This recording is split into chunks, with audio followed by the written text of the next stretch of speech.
भोर का समय था। सूरज की पहली किरणें खेतों पर बिखर रही थीं। गांव भैरव नगर अपनी सादगी के लिए जाना जाता था। मिट्टी की खुशबू, बैलों की आवाजें और लोगों की आपसी मेलजोल इस गांव की पहचान थी। पर उसी दिन कुछ ऐसा हुआ जिसने पूरे गांव की शांति तोड़ दी। गांव के चौधरी रामदीन की बहू सुशीला सुबह सुबह रोती हुई पंचायत भवन के पास पहुंची। उसका चेहरा आंसुओं से भीगा था और गले में पड़ी माला बिखर चुकी थी। वह चिल्लाई, मुझे न्याय चाहिए, मेरे साथ अन्याय हुआ है। लोग इकट्ठे होने लगे। कोई पूछ रहा था, क्या हुआ सुशीला? तो कोई बस तमाशा देखने आया था। तभी सुशीला ने कांपती आवाज में कहा, गांव का रघु, उसने मेरा अपमान किया है। चारों ओर सन्नाटा छा गया। रघु एक 24 साल का सीधा सादा नौजवान, अनाथ था, मेहनती और ईमानदार। गांव के लोग उसे भोला रघु कहते थे। किसी को यकीन नहीं हुआ कि रघु ऐसा कुछ कर सकता है, पर आरोप लगाने वाली थी चौधरी की बहू, यानी गांव के सबसे प्रभावशाली आदमी की बहू। अब मामला बड़ा हो गया था। दोपहर होते होते पूरे गांव को पंचायत भवन में बुला लिया गया। चौधरी रामदीन सामने चौकी पर बैठे थे। उनके साथ 4 बुजुर्ग पंच भी बैठे थे। रघु को बुलाया गया। उसका चेहरा डर और उलझन से भरा था। चौधरी ने सख्त आवाज में पूछा, रघु, तूने सुशीला के साथ बुरा काम किया है? रघु हक्का बक्का रह गया। नहीं चौधरी जी, मैं तो खेत में पानी दे रहा था, मैंने कुछ नहीं किया। पर सुशीला रोते हुए बोली, सब झूठ है। उस दिन जब सब खेतों में थे, ये मेरे आंगन के पीछे से आया और मुझे पकड़ लिया। चौधरी ने मूंछें तानते हुए कहा, इतनी बड़ी बात कोई झूठ में नहीं कहता। पंचायत तय करेगी कि तेरा क्या किया जाए। गांव के लोग चुप थे। कोई रघु की सच्चाई जानता था तो कोई चौधरी के डर से कुछ नहीं बोल रहा था। पंचों ने कुछ देर आपस में बात की। फिर चौधरी ने घोषणा की, रघु को गांव से निकाल दिया जाए। अब यह आदमी इस गांव में कदम नहीं रखेगा। रघु का चेहरा सफेद पड़ गया। उसने हाथ जोड़कर कहा, चौधरी जी, मैं निर्दोष हूं। अगर मैंने कुछ किया है तो मेरी जान ले लो, पर झूठा इल्जाम मत लगाओ।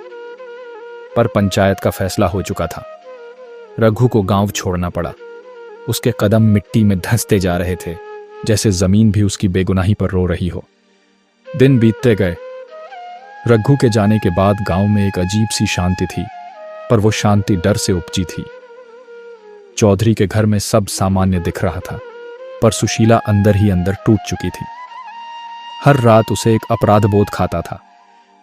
असल में उस दिन किसी ने भी सच नहीं सुना था।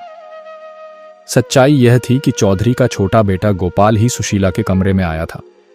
जब सुशीला ने विरोध किया तो उसने डर के मारे कह दिया कि अगर तूने किसी को बताया तो तुझे अपमानित कर दूंगा।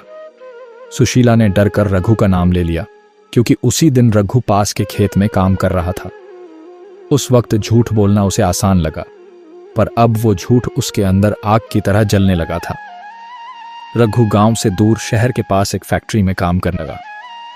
वो हर रोज मेहनत करता, पर उसका दिल अपने गांव में ही अटका रहता। वो हर रात सोचता, काश पंचायत ने मुझे सुना होता। कई बार वह गांव के बाहर नदी किनारे तक आता, लेकिन अंदर जाने की हिम्मत नहीं कर पाता। उसकी आंखों में आक्रोश नहीं, बस दुख था उस गांव से जिसने उसे पाला, वही उसे झूठा कह गया। 1 साल बाद सुशीला बीमार पड़ गई। उसका चेहरा पीला हो गया और रात दिन बुखार में तपने लगी। एक दिन उसने चौधरी को बुलाया और रोते हुए सच बता दिया, बाबूजी, गलती मेरी थी। रघु निर्दोष था। वो गोपाल था जिसने मेरा अपमान किया। चौधरी के पैरों तले जमीन खिसक गई। वो कुछ पल तक चुप रहे, फिर बोले, तूने झूठ बोला, तूने एक निर्दोष को उजाड़ दिया। सुशीला रो पड़ी, मैं डर गई थी चौधरी जी, मुझे माफ कर दो। पर चौधरी के अंदर एक तूफान चल पड़ा था। उन्हें याद आया जब पंचायत में उन्होंने गर्व से कहा था, हम न्याय देंगे, और आज उन्हें महसूस हुआ कि उन्होंने अन्याय किया था। अगले दिन गांव में डुग्गी पिटवाई गई। सब लोग पंचायत भवन में एकत्र हों, चौधरी जी ने बुलाया है। लोग इकट्ठे हुए। चौधरी का चेहरा उतरा हुआ था। उन्होंने कांपती आवाज में कहा, भाइयों, हमने एक निर्दोष को सजा दी थी। रघु निर्दोष था, गलती हमारी थी। गांव में सन्नाटा छा गया। लोग एक दूसरे की तरफ देखने लगे। चौधरी ने कहा, हम सबने बिना सबूत के एक गरीब को गुनहगार ठहरा दिया। आज मैं आप सबके सामने उस गलती को सुधारना चाहता हूं। चौधरी खुद बैलगाड़ी लेकर शहर पहुंचे जहां रघु काम करता था। रघु उन्हें देखकर चौंक गया। चौधरी जी, आप यहां? चौधरी रो पड़े। बेटा, हमें माफ कर दे। हमने तुझ पर झूठा इल्जाम लगाया। आजा गांव में, तेरा घर तेरा इंतजार कर रहा है। रघु की आंखों में आंसू भर आए। वो बोला, मैंने कभी गांव से नफरत नहीं की चौधरी जी, बस दर्द था कि मेरा सच किसी ने नहीं सुना। चौधरी ने उसके पैर पकड़ लिए। अब सुना जाएगा बेटा, अब गांव तेरा सम्मान करेगा। रघु जब वापस गांव लौटा तो हर कोई उसे देखने बाहर आया।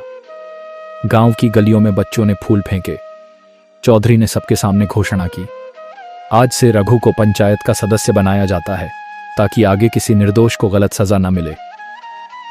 सुशीला भी वहां खड़ी थी, चेहरे पर अपराध बोध पर साथ में राहत भी कि अब सच सामने है।